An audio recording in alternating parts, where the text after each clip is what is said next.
to another edition of Arts and Ideas. I'm Sue Swinand, and today I'm over in one of my favorite places in central Massachusetts. That's the Sprinkler Factory at 38 Harlow Street.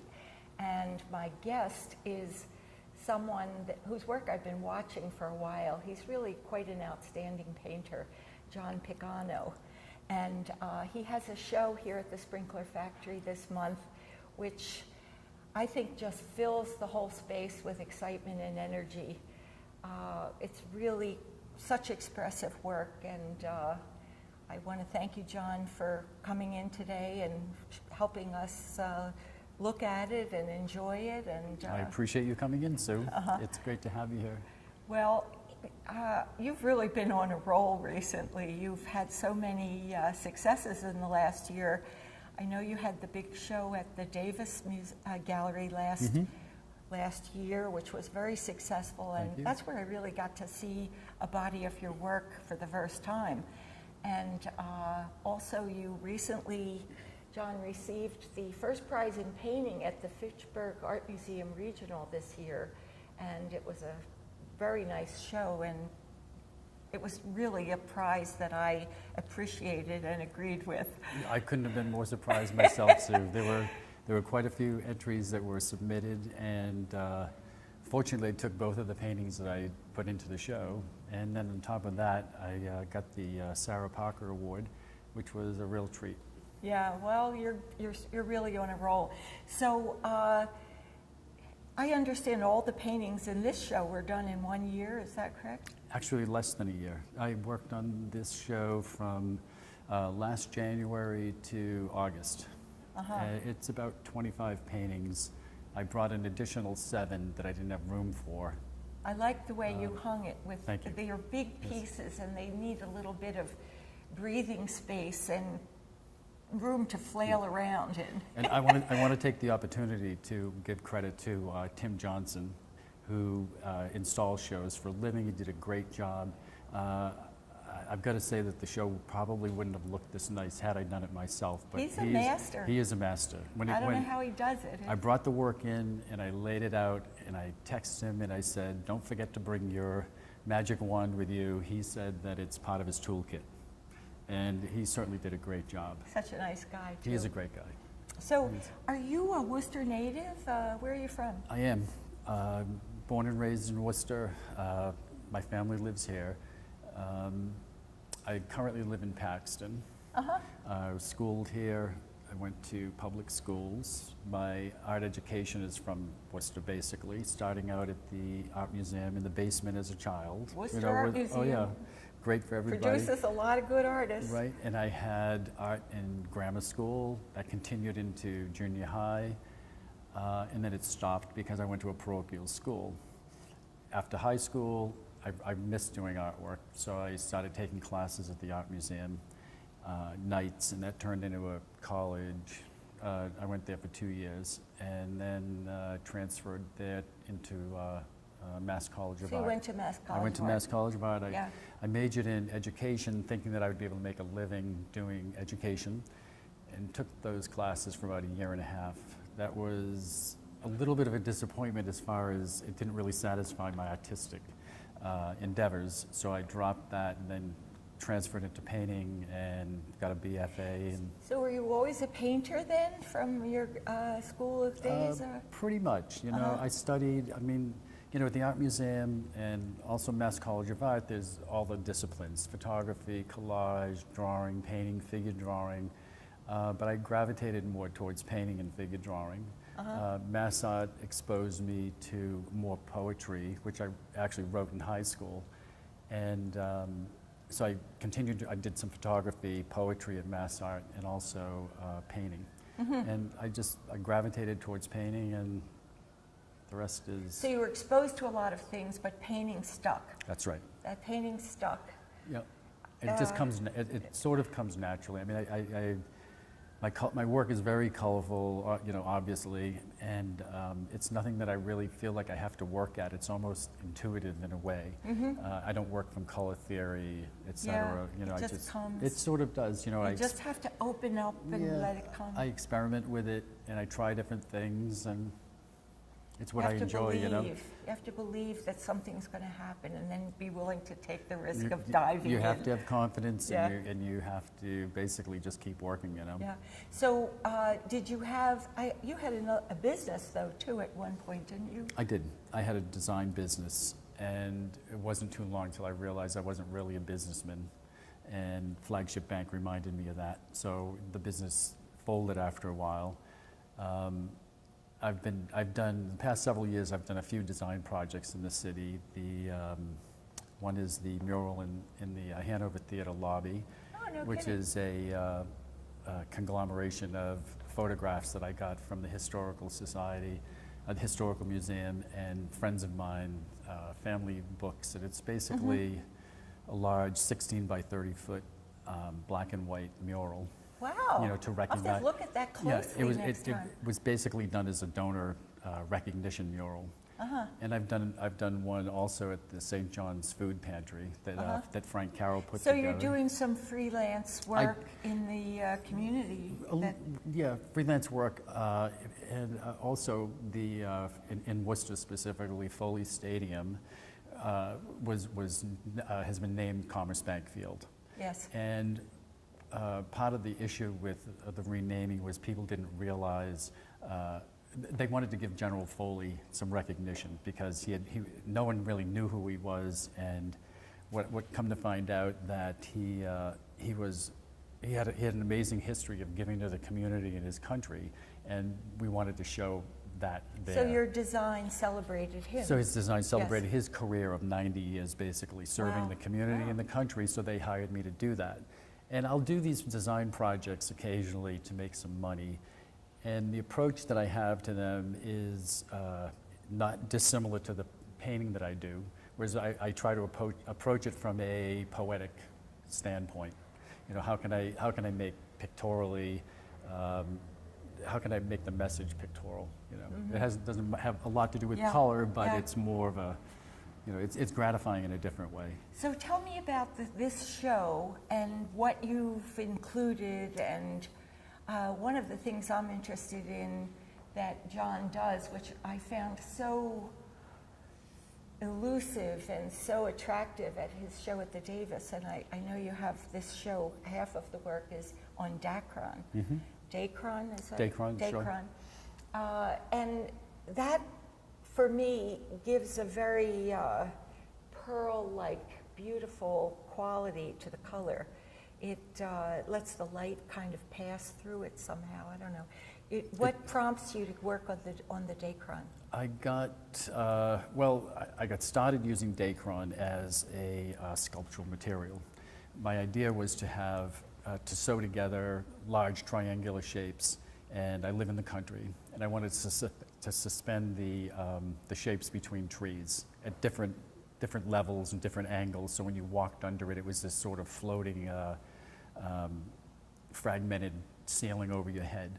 And the nice thing about it is that it lets the light through. It sounds like sails when it moves. And it was just sort of a nice, I thought it would be a nice effect. What happened was I could only sew 10-foot long pieces because my studio at home is 20 feet long, and you sew it in rolls basically. So I put it to the side, and I continued painting on canvas like I'd always done with acrylic. And with acrylic? All the painting is acrylic. Oh, I thought it was oil. Sorry. No. Can't afford oils. Oh, I didn't. No, I'm used to acrylics, and I can make acrylic look like oil, I'm told. Yeah, so that's fine with me. I never saw there was such a big difference, except of course that the acrylic dries so fast. It's hard in the summer, you know. But getting back to the Dacron, I had rolls of this, and I decided to try painting on it. So I did 1 or 2 paintings, and I loved the effect of the pearlescent surface you referred to, the sustainability of it. But more than that, I liked the idea that you could unroll it, put it on a wall, you can draw on it with a hard, sharp pencil, and it doesn't go through like it would with canvas. What do you mean, go through the canvas? You know, if you can literally take a blunt pencil with Dacron on the wall, and you can jam it, and you can rub into it, and it doesn't rip. It's that strong? It's very, well, they make sails out of it. Wow. Okay? I've had a piece hanging outside for 5 years. Yeah, you were saying the other thing about the Dacron was that when you write on it, the surface is so slick that the line is sharp. It's a very smooth surface. Sharp, smooth surface, as opposed to a line on a canvas, which is much more broken, and the line It's is a little more an scumbled. abrasive line. Well, listen, we should probably look at some of the paintings. This is one of my favorites in the show, and it really gives that pearlescent effect. And I'd like to talk to John about it and have you really get a chance to see it. What prompted this? First, I want to say that you have good taste. This is one of my favorite paintings in the show. Yeah, I like it too. The title of it is From the Backseat of a Convertible. It came to me, it refers to a dream that I had about a sister-in-law who is no longer with us. But it's a very good example of the work that's being done, that I'm doing now on Dacron. It shows a lot of the finer details of pencil line. It has washes over it that I think that work very well. The color sits so the right on wash top. would be these flat, big, The broad larger, gross, very wet, thin yes. down acrylic. It's very thin down acrylic, put on in And light you can layers. see how wet it is where you see the drips falling. And the drip is actually a great quality. It's easy to control, and it's something that I really like. Referring back to the work of Cy Twombly, who's one of my favorite painters. Well, you know, I always like to think about the poetry when you talk about how a poet uses words and their sound and how the words work together. Things like these dry little circular lines and marks have a certain poetic tension against a wet drip like that. Right. There's a tension between those kinds of marks and the edge, the rhythm and energy of those versus that kind of. I think so in design, painting, in life itself, line weight matters a lot. To have a heavy line here Yes. and thinner line here is a lot more interesting than having everything the Absolutely, same. it's doing everything with design. just like a skyline. You don't want all your buildings at the same height. You It's design, want- it's variation. So in other words, not only is this a line and this a drip line, but this is a gesture and a big, Right. bold line. And though it looks simple, they're really pretty complicated. When I paint for 7 hours, my head's ready to explode. It's not looking at a still life. It's problem solving. It's constant problems, answering questions. And I tend to work a To lot. yourself. Yes. The painting asks the questions and you have to answer. That's right. It's a tough process. And So really, that's a very formal approach to painting, where you're organizing the line, shape, color, and texture. Yeah, but I think it's different when you're looking at something and painting it as opposed to coming up with a poem, writing a poem constantly. I'm a poet that doesn't write, I paint. And I work a lot. And I like to think of Lucian Freud, who said, when I'm not painting, which is very rare, I feel like I'm being frivolous. And for myself, I have to say that I've adopted that philosophy. I try to work every day.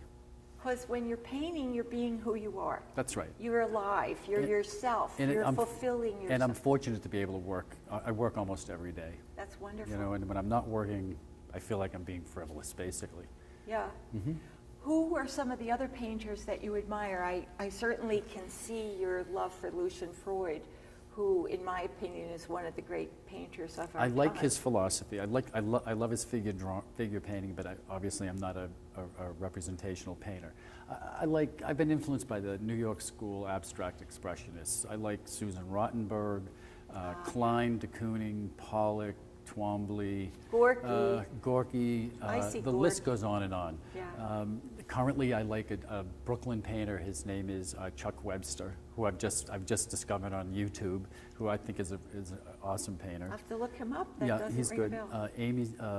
Amy Silman at the ICA, I think shares the same mindset and philosophy that I do about painting. Isn't it wonderful how people, you go look at art because it perks up questions and ideas in your mind, Right. which spark other ideas Right. for yourself in your own work. Well, honestly, I kind of feel that I'm bringing the past, Forward. I'm bringing the past of what I've seen into a funnel, and there's a drip that comes out at the end, and that's the work that I'm doing, and it's sort of, I'm bringing a abstract distillation. and bringing it into the 21st century. Wonderful way of talking about You know, it. This piece really relates to the drawings for me. Yes. You know, it's so much about gesture and line rather than those color areas and Yes, shape. You hit the nail on the head. It is. It's a lot more drawing. It's a lot more, and I wanted it to be that way. Yeah. You know, I wanted to do a painting that was I basic. love your drawings, by the way. Thank you so Go much. ahead. Well, it has the motion that I try to get into my drawings, but it's essentially black and white. But it does have color in it. Ooh, There are colors in it, I admit, but I wanted to keep it subdued, basically. It's very subdued, but I love the subtlety of the temperatures in the gray. Like you can notice this gray is a little bit warmer, this gray a little bit cooler, this one a little bit opaque. The color of the this is canvas, right? That's right. The color of the canvas has just a little bit of a warm undertone under, Right. so it makes the white feel like body on, you know, in space. You know, speaking about the different influences from people, the grays that came out of this came from looking at Marlene Dumas's work, who really got the gray bone color of people that are deceased. But it's just that kind of color is wonderful, you know, and her dried blood maroon colors are fabulous. They're great. And I was sort of looking at her work while I was doing this also. You know, this is color of nature too, though. Right. Because you have these subtle nuances of temperature, it feels like movement in space. They're very biomorphic. You know, there are no hard edge yeah. lines in any of this work. Yes. And that tends to look like animal shapes, human Yes. shapes, bone Which shapes. is all sort of from subconscious. Correct. You know, I wouldn't call you a surrealist, but in a way, you're pulling from that subconscious area where, would you call yourself a surrealist? Maybe I. Well, I would, in the sense of Jackson Pollock. Yes. Okay, he was an action painter, but he was also a surrealist painter, being that he basically worked from his subconscious. From He didn't within. plan things. Exactly. He just sort of worked intuitively. And I heard his work described as when you're talking on the phone and you're doodling on the phone, the marks that you're making actually come from somewhere inside you. You're not planning it, you're not doing it, but those tell you something about yourself. And I go a step further with that as far as the way people sign their name. You don't think about it while you're doing it, but the information It that translates something. exactly Yes. very with a lot of you know, a lot of information that comes from before. Yeah, You know? it's very important to draw from within. I call it the inner doodle. Right. Well, You know, you're drawing, but you don't know why. You don't know what's leading you. You know, I have a quote for you. I read recently, and I'm not going to remember who said it, but it says, "Who speaks to me with my own voice?" I like that. You know, somewhere, something, whether it's a collective unconscious or what, something is prompting Right. that mark. Yep. And every agree. mark represents a decision. Something, right? A decision of why you went this way or what you felt that made you go that way. It's a mark And in art time. is decision making, and there are no Yeah. rules. I think that's why I like it. I want to just quickly ask you about the two. I noticed there are two panels here. The name of the painting is Twins in E, the E meaning utero. My brother has twins. I did these two paintings separated with the idea that they each are individuals, but they're also coming from the same. So I wanted to do a painting like that, and after they were done, I put them together, framed it, and that's where it I lives. really love this one. Thank I you. love the line variety. It's beautiful gesture and action. And Thank you. let's look at another one. Now this is one on canvas, right? That's right. What's the title of this one? This is called Winter Blast. It's a play on words. It's meant to depict the temperature, the ice, the coldness of winter with motion going through it, which is a repetitive theme for me. I like the idea of motion coming in from the futurists, basically. But I wanted to get the sense of what winter's like. And the plot on words is blast. I'm sharing a studio with a friend of mine, and we had quite a bit of fun last winter, and I got the idea to do this painting. So there's all that energy of the winter blast, and I must say all of your pieces to me are just reeking with energy, Right. with emotional, but physical energy. Well, I'm a sort of frantic person. I'm doing my best to stand still right now, but I'm generally moving constantly. Yeah. The interesting thing with this painting is also relating to the rest of the work, is I sort of I try to stop short of representation. I sort of feel like I'm working in between the what I call the gap of abstraction and representation. With a few more lines in this painting, I could make it a large head, or I could, we're just adding a nostril and a couple things, but what I like to do is stop short of that and let the viewer come in and put their meaning to it and pull their own shapes out of it, thereby referring to their subconscious and completing the picture. Right, so the viewer becomes an active participant. That's right. And you leave the form open-ended. That's right. So that it's open to multiple. It's non-committal. That's and very that's interesting. sort of where I live also. I'm sort of middle of the road. It's swirling snow, it's winds and street people, it could be any of those And things. and it's fun, and it's lively, and it just has different meaning Yes. depending on where you go with Yes. it, I wanted to ask you, do you ever work figuratively? Do you paint any other I have types? I have one piece in here that's sort of figurative, but I like to do figure drawing. I've taken Yes. a bunch of figure drawing Yes. classes, right? But generally, I don't do representational do your work. It just finished doesn't. work as Yeah, representation. yeah. And I don't work from sketches. I don't plan any of my paintings out. They just sort of happen with the first mark, and they, You put something down, you yeah. respond. And Chuck Close said, "Amateurs wait for inspiration. The rest of us just get to work." And I really feel I love that. that's yeah. Yeah. I feel it's a great quote, and it's sort Move of something around. So is this an example of one that falls between the abstraction and figuration? It's a perfect example. It's a perfect example, Sue. It has elements in it that are abstract, also representational, and it leans itself more towards the representational end, more so Than your other than pieces. more so than most other work that I've been doing. It's called Street Scene, and it's obviously a figure. The rest of it you sort of fill the blanks in of. Well, I see several figures. Well, there could be. There Yeah. could be. If that's what you see, if you see it, it's there. Well, there are little figures, big figures, I'm seeing figures all over the place. Well, that's the gesture of the stroke also. If these were hard-edged lines, it would look architectural. It would look like buildings. But because all the shapes are basically biomorphic orb shapes and curves and softer elements, it tends to lean itself towards nature. Human beings, fish, clouds, whatever. But it also has some of the iconography that have developed subconsciously out of other paintings, i.e. the ladder shape. And that's just something that, for some reason, it just seems to keep... It's an archetypal symbol. Well, but it also just keeps popping up for me, and I don't know why. This M shape, for some reason, it's like I need to put that M shape over here, and it's sort of, for me, when I make that, it's the first initial of my son's name, but it's also something I'll do upside down, and it just sort of pops out. It's not a planned element at all. And also being on canvas, I can't really do a lot of hard edge line on it, but it also it has this cruciform shape that comes down that sort of, for me, relates a little bit to Christianity and the upside downness of it all.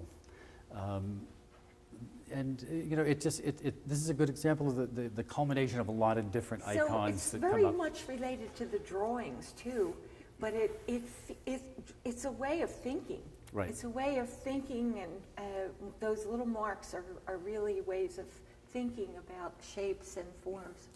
This is a nice painting also. And another influence, we're talking about how painters influence you. I don't look at one person and say, I want to paint like that. There's a Belgian painter by the name of Luc Tuymans. Okay, one thing that I saw a show of his in Chicago, and one of the things that he did that I picked up on through reading about him is he used horizontal brush strokes. So when I come in and I start doing, I start sort of think about him, and I try to add some horizontal brush strokes, just basically to cool the painting down and give it a little bit of softness. and I pull out some In order to blur the edges. to blur the edges, but also to soften Yes, the yes, feel yes. of it. And sometimes when I'm painting over here and I'm blocking out with white, I'm thinking about Joan Mitchell's work. Yes. And I'm just sort of, I could definitely go. So I'm basically a funnel. I'm a Yes. funnel of everything that I've Yes. been looking at that comes out as a drip. I'm a dripping Yes. funnel, if you will. So what do you have coming up? Well, for my work, I want to explore more materials. I want to go beyond the Dacron. I want to try to do some work on building foam. I'm thinking about painting on screen material, like projector screen material. As far as shows go, I'm actually talking to the Sprinkler Factory again about another show, perhaps in September of 15, because the space is wonderful. It's conducive to the scale of the work, and the light is beautiful. They're they're wonderful people as well. It's a terrific space with great light. So you're going to be showing here again sometime in the near future, hopefully. I'm thinking about it, yeah. And so you should watch, and you can get to the Sprinkler Factory. I think it's sprinklerfactory.com. That's right. Very simple. And how can people get in touch with you? My website is johnpagano.info, www, and you can contact me there through the contact page. And they could probably see work at your studio. My studio, yes, is at 75 Webster Street in Worcester. Okay. Well, I hope you've enjoyed looking at the work as much as I have, and I hope you'll come and keep your eye on the Sprinkler Factory for other shows that are coming up in the near future. That's about all we have time for today, but thanks so much for joining us. And I want to thank John. I really appreciate your time, and It was I wonderful. loved looking at the work with you. Thank you so much.